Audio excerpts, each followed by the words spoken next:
Gracias por la oportunidad que nos das de traer el abrazo agradecido de Cuba a tus hermosas celebraciones patrias por aquel grito de dolores que tanto afán libertario despertó en nuestra región hace más de 200 años. Entre todos los hermanos que nos dio nuestra América, México cuenta, por muchas razones, como uno de los más entrañables para Cuba. Ese afecto que une a nuestras tierras comienza con el deslumbramiento que nos provocan sus huellas profundas y diversas en la literatura y la historia de América.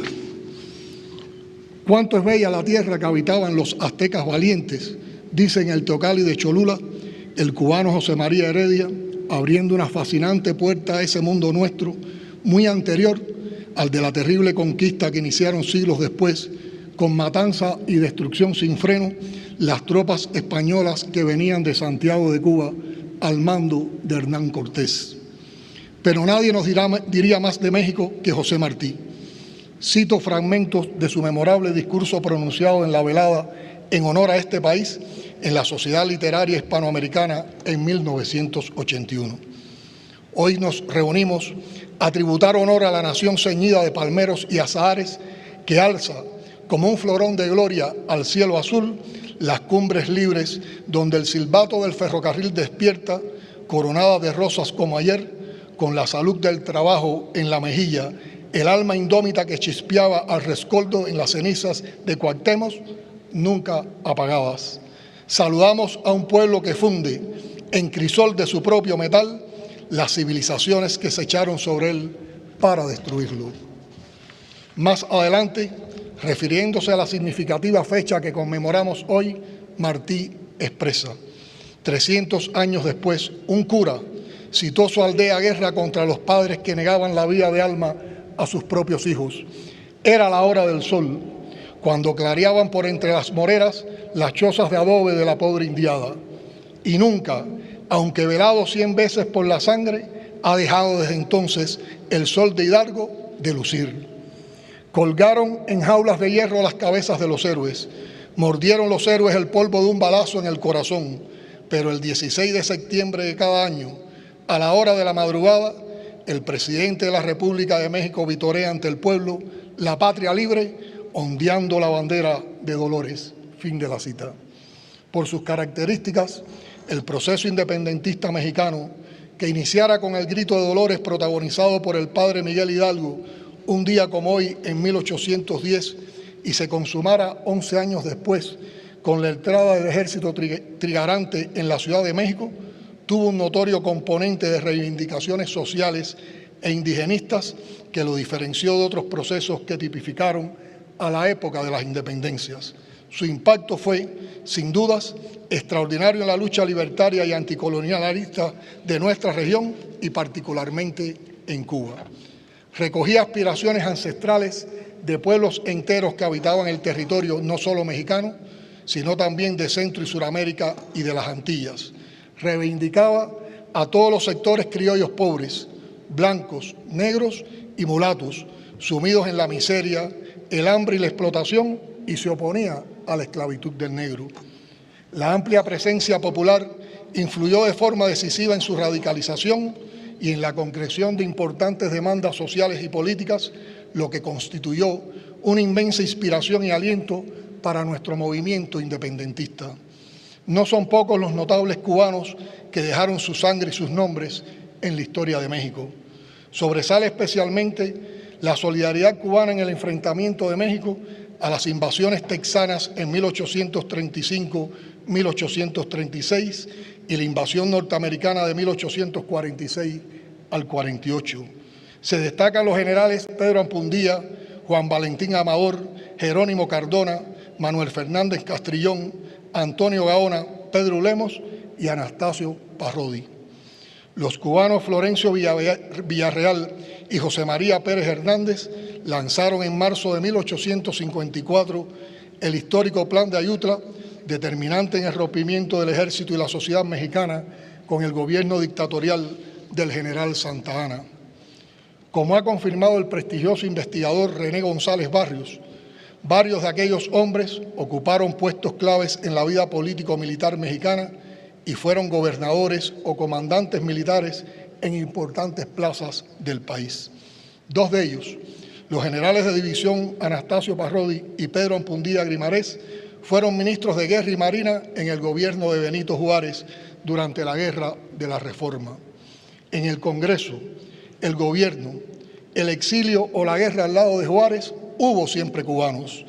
Elogian su obra magnífica compatriotas prominentes como el general Domingo Boicuría y Cabrera y los poetas Juan Clemente Cenea y Pedro Santacilia, este último, quien fuera su yerno, secretario y agente de la República de Cuba en armas ante el gobierno mexicano. En la guerra contra los franceses sirvieron al ejército mexicano los hermanos Manuel y Rafael de Quesada y Loynaz, general y coronel respectivamente. Los coroneles Luis Eduardo del Cristo, Rafael Bobadilla y Francisco León Tamayo, el médico comandante Rafael Argilaos Jiménez Ferrer y el capitán Félix Aguirre. Todos regresarían a Cuba al comenzar la guerra de los 10 años. Fue México entonces el primer país en reconocer nuestra lucha armada y en abrir sus puertos a los barcos con la bandera de la estrella solitaria. Lo aprobó el Congreso, lo sentenció Juárez y lo agradeció Carlos Manuel de Céspedes, el presidente de la República en armas, en carta memorable a su par mexicano, y cito: altamente satisfactorio que México haya sido la primera nación de América que hubiese manifestado así sus generosas simpatías a la causa de la independencia y la libertad de Cuba. Una de las principales tareas que entonces cumpliría Pedro Santacilia con el consentimiento de Juárez fue enviar a Cuba un selecto grupo de militares mexicanos para contribuir a la formación y entrenamiento del naciente Ejército Libertador. Los mexicanos brillaron en los campos de Cuba y sus proezas inspiraron a la tropa y a cuantos oyeron hablar de ellas.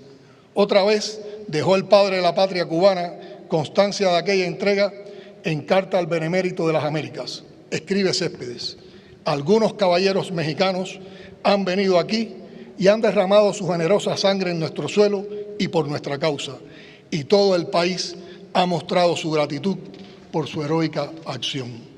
Dos de aquellos bravos militares mexicanos, veteranos de la Guerra de la Reforma y la contienda contra el Imperio francés, llegaron a ostentar los grados de general de brigada del Ejército Libertador cubano y conformaron parte del cuadro de sus principales jefes, José Inclán Risco y Gabriel González Galván. Queridas amigas y amigos, por esa memoria entrañable que compartimos, nos estremecen e inspiran estos actos que reverencian la historia y volvemos una y otra vez sobre cada línea escrita para México por José Martí, quien enlaza para siempre a nuestras dos naciones en toda su obra, pero especialmente en las cartas a su gran amigo mexicano Manuel Mercado. Es también a ese amigo del alma a quien deja en carta inconclusa su rotundo testamento político, la voluntad consagrada al objetivo de impedir a tiempo, con la independencia de Cuba, que se extiendan por las Antillas los Estados Unidos y caigan con esa fuerza más sobre nuestras tierras de América. Años antes, en camino a Veracruz, Martí deja escrito: oh México querido, oh México adorado, ve los peligros que te cercan. Oye el clamor de un hijo tuyo que no nació de ti. Por el norte un vecino avieso se cuaja. Tú te ordenarás, tú entenderás, tú te guiarás. Yo habré muerto, oh México, por defenderte y amarte. Aquí murió por la revolución el joven comunista Julio Antonio Mella, asesinado en una calle de esta misma ciudad, en la que se conocerían años después Ernesto Che Guevara y Fidel Castro Ruz por intermedio de su hermano Raúl. Aquí se entrenaron y organizaron su expedición los jóvenes de la generación del centenario. Aquí forjaron amistades y afectos que aún perduran y que se inmortalizaron en una canción que es como un himno de aquellos tiempos épicos, La Lupe, de Juan Almeida Bosque. De ese período mexicano quedaron para siempre en la historia cubana, entre muchos otros, los nombres de María Antonia González, Antonio del Conde El Cuate, clave en la adquisición del yate Granma, Azarcio Venegas y Kid Medrano, luchadores profesionales que dieron entrenamiento físico a la tropa, Irma y Joaquina Vanegas, que ofrecieron su casa como campamento. El paso de Fidel y sus compañeros por México Dejó profunda impresión en los futuros expedicionarios del Granma y un cúmulo de leyendas por todas partes de las que todavía se habla con admiración y respeto. No olvidaremos nunca que gracias al apoyo de muchos amigos mexicanos, zarpó el yate Granma de Tuxpan, Veracruz, el 25 de noviembre de 1956. De esa histórica embarcación descendió 7 días después, el 2 de diciembre, el recién nacido Ejército Reverde que venía a libertar a Cuba. Tampoco olvidamos que a solo unos meses del histórico triunfo de la Revolución en 1959 nos visitó el general Lázaro Cárdenas. Su voluntad de estar junto a nuestro pueblo a raíz de la invasión mercenaria por Playa Girón en 1961 marca sensiblemente el carácter de nuestras relaciones.